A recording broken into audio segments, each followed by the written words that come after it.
lakas ng ulan eh. Kanina wala naman ulan kanina eh. Pagka naman ah. Lumakas pa yung hangin.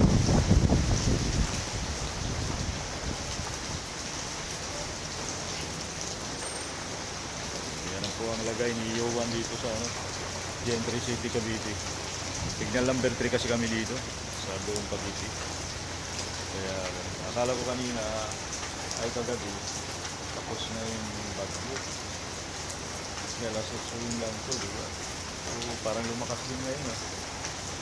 Bumalik yata ah. Kaya ito ano, lumabas na ako mag-tricycle alauna. Akala ko wala na dahil tumila na eh. Ayan, parang bumalik ulit. Lumakas yung hangin at ulan.